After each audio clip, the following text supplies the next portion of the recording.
कि आपका मन भी हर समय आगे क्या होगा इस उलझन में उलझा रहता है।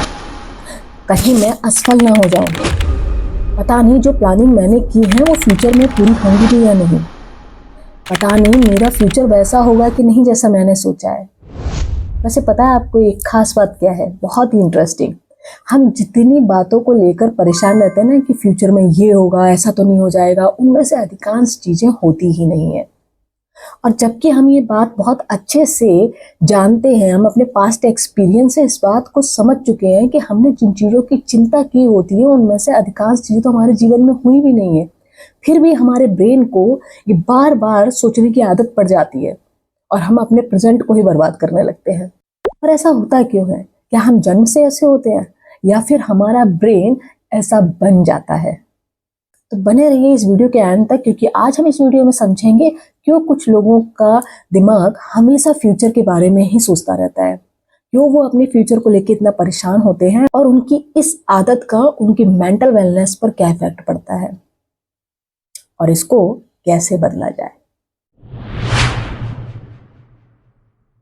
Hello everyone, welcome to this channel. Future के बारे में सोचना कुछ गलत नहीं है, पर प्रॉब्लम तब खड़ी होती है जब हम फ्यूचर की प्लानिंग करने की बजाय चिंता करने लगते हैं, क्योंकि प्लानिंग्स हमें तैयार करती है और चिंता हमें तोड़ देती है। याद रखिए, प्लानिंग हमारे लिए समाधान मीन सॉल्यूशंस लेके आती है और वही चिंता प्रॉब्लम्स खोजती रहती है। और धीरे धीरे हमारा ब्रेन फ्यूचर की अनसर्टेनिटी यानी अनिश्चितताओं में इतना ज़्यादा फोकस करने लगता है कि हम अपने प्रेजेंट मोमेंट में जीना ही छोड़ देते हैं और हम अपने आज के समय को फ्यूचर की सोच सोच के बर्बाद करते रहते हैं और हमारा प्रेजेंट टाइम पूरी तरीके से हमसे छूट जाता है। अब ऐसा होता क्यों है?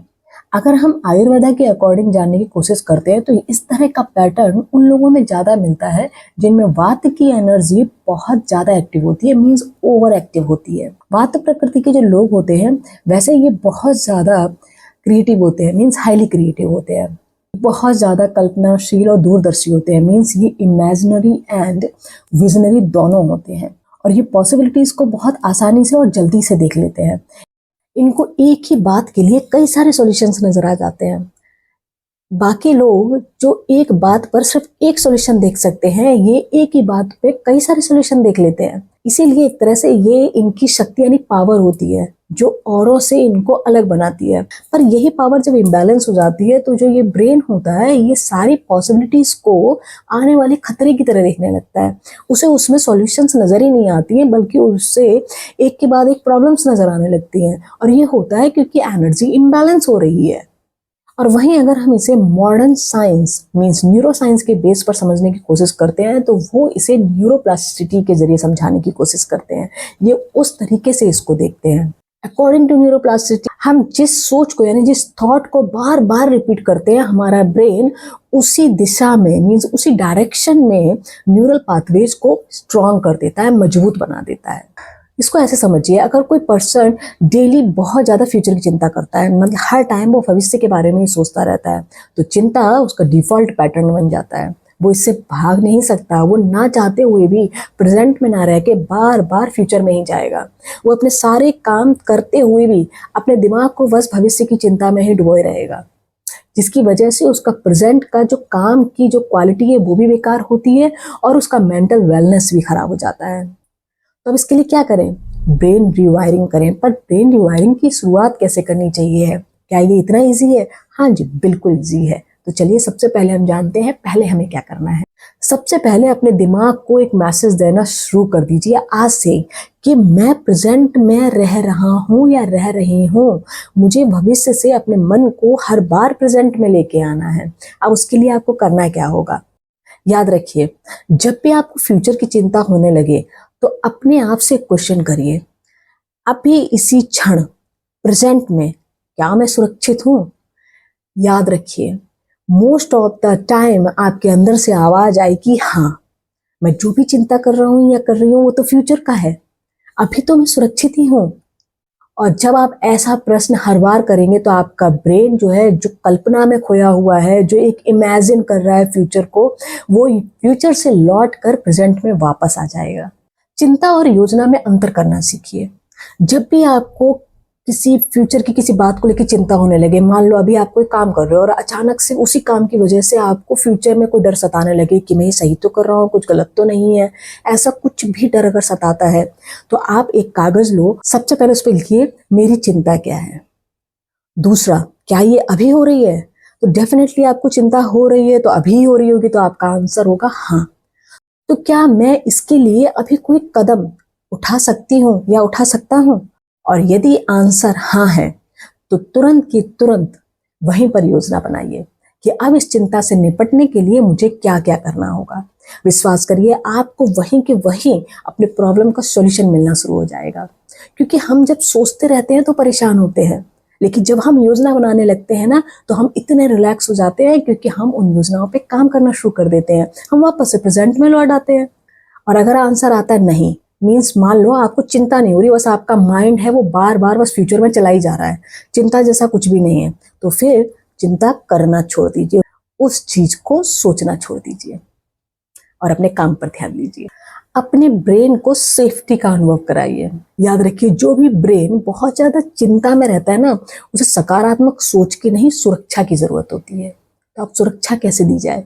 नियमित नींद, मीन्स डेली आपको प्रॉपर नींद लेनी है, नियमित भोजन, सही टाइम पर आपको खाना खाना है और अपनी प्रकृति के अकॉर्डिंग खाना है, क्योंकि मैंने यहाँ बोला वात प्रकृति इम्बैलेंस होती है, तो आपको वात को बैलेंस करने वाला खाना खाना है। और हर दिन बहुत लाइट फिजिकल एक्टिविटी करिए, यानी शारीरिक गतिविधियां करिए, और नेचर में टाइम स्पेंड करिए। जब आप ये सब चीजें करेंगे ना तो आपके ब्रेन को ना एक मैसेज आएगा कि हाँ, मैं लगातार खतरे में नहीं हूँ, I am safe. Spiritual practices को मेंटल ट्रेनिंग की तरह यूज करिए। बहुत से लोग मानते हैं कि मेडिटेशन करना या मंत्र जाप करना स्पिरिचुअल प्रैक्टिसेस है, पर यही प्रैक्टिसेस ब्रेन रिवायरिंग की पावरफुल टेक्निक्स हैं। तो अब क्या करना है आपको, बस डेली 10 मिनट आपको या तो मंत्र जाप करिए, मेडिटेशन करिए, अपनी आती जाती सांसों पर ध्यान दीजिए, और या फिर मौन होकर बैठ जाइए। प्रैक्टिस 10 मिनट से करनी है, जब आपको धीरे धीरे अच्छा लगने लगे तो और बढ़ा दीजिएगा, क्योंकि ये प्रैक्टिसेस वो है जो आपके मन को भटकाएंगे नहीं, प्रेजेंट में वापस लेके आएंगी। अब आपने सब कुछ अच्छा कर लिया, पर ये जो शरीर है जिसके जरिए आप ये सब कुछ कर रहे हो, जहां पर आपका ये ब्रेन है, अगर आप इसमें ईंधन ही गलत डालेंगे ना तो फिर कुछ भी नहीं हो सकता है। आपकी सारी मेहनत जो आप कर रहे हो ना, वो वापस लौटकर वहीं पर जीरो पर आ जाएगी। ईंधन means food, I mean nutrition, इसका प्रॉपर ध्यान रखिए। तो अपने वात को बैलेंस में रखने के लिए आपको क्या शामिल करना है? सबसे पहले तो रात में आज से ही बादाम और अखरोट को भिगोना शुरू कर दीजिए। 4 से 5 बादाम भिगो दीजिए और एक पूरा अखरोट भिगो दीजिए, ठीक है? और इसको सुबह मॉर्निंग में खाना शुरू कर दीजिए। और हाँ, अपने खाने में घी जरूर इस्तेमाल करिए। हर खाने के साथ 1 चम्मच घी आपकी डाइट में जरूर होना चाहिए। यह आपके वात की ड्राइनेस को खत्म करेगा, उसे बैलेंस करने में मदद करेगा। खाने में तिल को इस्तेमाल करिए। आप तिल का लड्डू खा सकते हैं या फिर तिल को भून कर अपने खाने में सैलेड में ऐड कर सकते हैं। साथ ही आप तिल का तेल भी इस्तेमाल कर सकते हैं। अभ्यंग करिए। अभ्यंग के लिए यहाँ पर जो डिस्प्ले हो रहा है उसे देखिए, और नहीं कर सकते हैं तो कम से कम अपने जितने भी जॉइंट्स हैं, चाहे वो फिंगर के जॉइंट्स हैं या घुटने हैं या फिर आपकी कॉनीज हैं, जितने भी जॉइंट्स हैं वहां पर तिल के तेल की मालिश करिए और नाभि पे तिल का तेल लगाइए। आपके शरीर के अंदर तिल कैसे भी पहुंचना चाहिए, ठीक है? गर्म और ताजा भोजन ही खाइए। रखे हुए खाने को आप बिल्कुल मत खाइए और ठंडा खाना अवॉइड करिए। याद रखिए, अगर आपका शरीर नरिश्ड मीन्स पोषित महसूस करेगा तो आपका मन भी शांत रहेगा। एक छोटा दैनिक अभ्यास आपको अपनी लाइफ स्टाइल का हिस्सा बना लेना चाहिए। कुछ भी हो जाए, 5 मिनट का समय निकालिए और गहरी सांसों को लेने का अभ्यास जरूर करिए। अगर आप मंत्र जाप करते हैं तो 5 मिनट मंत्र जाप कर लीजिए, नहीं तो एक अफर्मेशन, मैं वर्तमान में हूँ, मैं सुरक्षित हूँ, इसको आप 5 मिनट तक जरूर अभ्यास करिए। दिन में एक समय में एक कार्य करिए। आप दिन में जितने भी काम करते हो ना, वो एक साथ ना सारे काम निपटाने की कोशिश मत करिए। पहले एक काम पकड़िए, उसे पूरा करिए, फिर दूसरे काम पे जाइए। तो एक समय में एक काम करने की आदत डालिए। इससे आपका जो ब्रेन है वो फोकस रहेगा। और रात में सोते टाइम दिन की 3 अच्छी बातों को लिखने की आदत डालिए। ग्रेटफुलनेस प्रैक्टिस जरूर करिए जब आप सोने जाएं तब। याद रखिए, ये सरल अभ्यास आपके ब्रेन को चिंता से कृतज्ञता, आई मीन टू से ग्रेटफुलनेस, और भय से विश्वास की तरफ ले जाते हैं। अगर आपका मन बार बार फ्यूचर में जाता है तो इसका मतलब ये बिल्कुल नहीं है कि कुछ आपके साथ गलत है। मतलब सिर्फ इतना है कि आपका ब्रेन बार बार उसी पैटर्न का अभ्यास कर रहा है जो उसने कई वर्षों से सीखा है, और आपके शरीर में वात इम्बैलेंस हो रहा है।